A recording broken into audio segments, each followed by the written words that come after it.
नमस्कार भक्तगणों, आप सभी का हमारे YouTube चैनल शक्ति सुदर्शन उज्जैन पर स्वागत है। आज की इस वीडियो में हम मोक्षदा एकादशी व्रत कथा और व्रत के पारण के नियम का श्रवण करेंगे। इस वीडियो को अंत तक सुनिएगा और यदि आप हमारे चैनल पर नए हैं तो चैनल को सब्सक्राइब ज़रूर करें और बेल आइकन को दबाएं। चलिए वीडियो शुरू करते हैं। इस साल 22 और 23 दिसंबर दोनों दिन एकादशी का व्रत रखा जा रहा है। अगर आप भी एकादशी का व्रत रखते हैं तो आपको एकादशी व्रत के नियमों को भी अच्छे से मानना चाहिए। दरअसल एकादशी व्रत दशमी तिथि की शाम से ही शुरू हो जाता है। एकादशी व्रत का पारण द्वादशी को नियमों के मुताबिक ही करना चाहिए। 6 व्रत का पारण द्वादशी तिथि के खत्म होने से पहले कर लेना चाहिए। पारण में किसी ब्राह्मण को भोजन कराकर खुद भोजन ग्रहण करना चाहिए। व्रत का पारण चावल या फिर आंवला से करना चाहिए।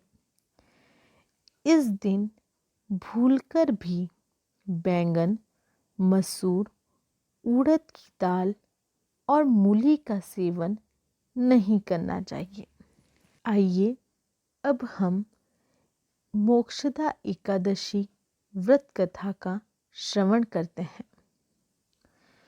महाराज युधिष्ठिर ने कहा, हे भगवान, आप तीनों लोकों के स्वामी, सभी को सुख देने वाले और जगत के पति हैं। मैं आपको नमस्कार करता हूँ।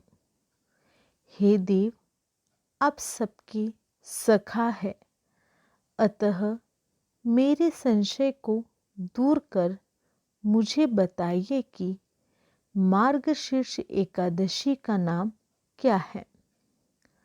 उस दिन कौन से देवता का पूजन किया जाता है और उसकी क्या विधि है, कृपया कर मुझे बताएं। भगवान श्री कृष्ण कहने लगे कि धर्मराज, तुमने बड़ा ही उत्तम प्रश्न किया है। इसके सुनने से तुम्हारा यश संसार में फैलेगा। मार्गशीर्ष शुक्ल एकादशी अनेक पापों को नष्ट करने वाली है। इसका नाम मोक्षदा एकादशी है। मोक्षदा एकादशी के दिन भगवान के दामोदर रूप की पूजा की जाती है।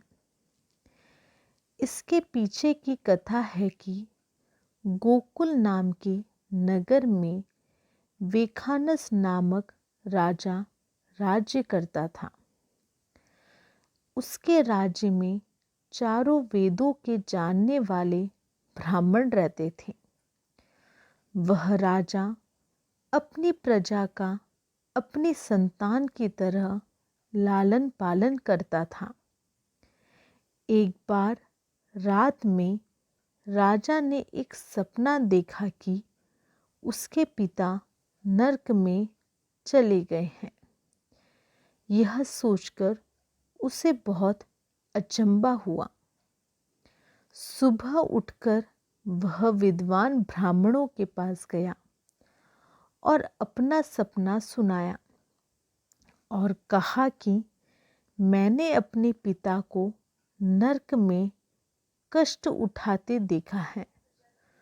उन्होंने मुझसे कहा कि है पुत्र, मैं नरक में पड़ा हूँ, यहाँ से तुम मुझे मुक्त कराओ। जब से मैंने ये वचन सुने तब से मैं बहुत बेचैन हूँ।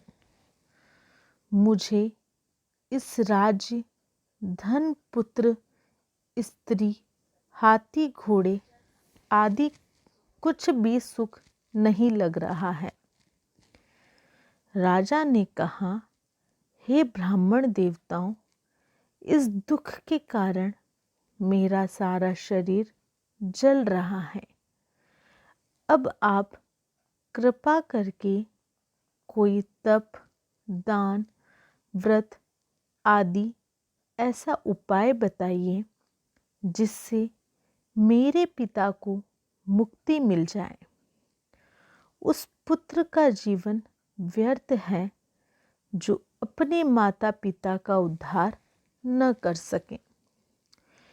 एक उत्तम पुत्र जो अपने माता पिता और पूर्वजों का उद्धार करता है, वह 1000 मूर्ख पुत्रों से अच्छा है। जैसे एक चंद्रमा सारे जगत में प्रकाश कर देता है, परंतु हजारों तारे नहीं कर सकते।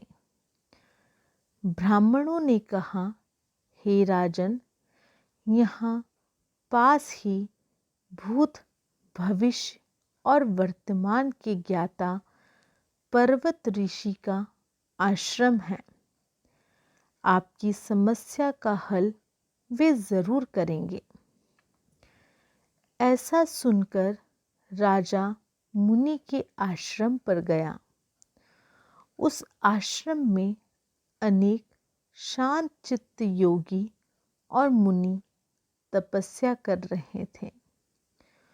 उसी जगह पर्वत मुनि बैठे थे। राजा ने मुनि को साक्षात दंडवत किया। मुनि ने राजा से सांगोपांग कुशल पूछी। राजा ने कहा कि महाराज, आपकी कृपा से मेरे राज्य में सब कुशल है, लेकिन अकस्मात मेरे चित्त में अत्यंत अशांति होने लगी है। ऐसा सुनकर पर्वत मुनि ने आंखें बंद की और राजा के भूत के बारे में विचार करने लगे। फिर बोले, हे राजन, मैंने योग के बल से तुम्हारे पिता के कुकर्मों को जान लिया है।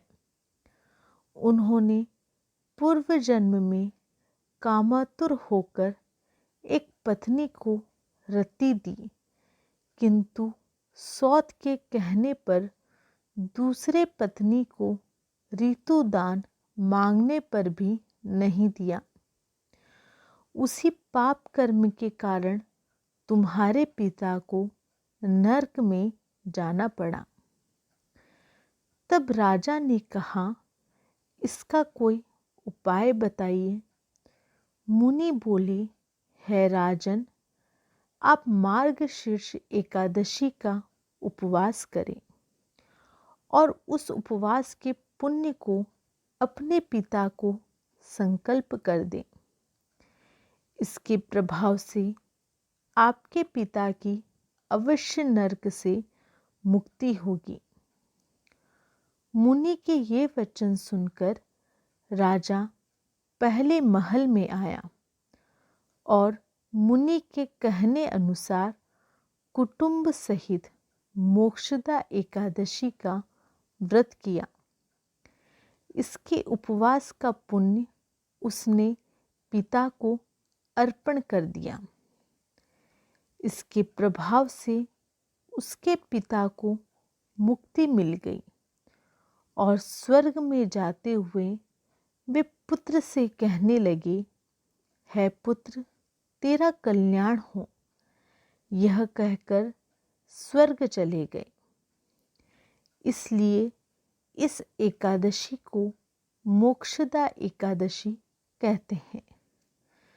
जो लोग मोक्षदा एकादशी का व्रत करते हैं, उनके समस्त पाप नष्ट हो जाते हैं।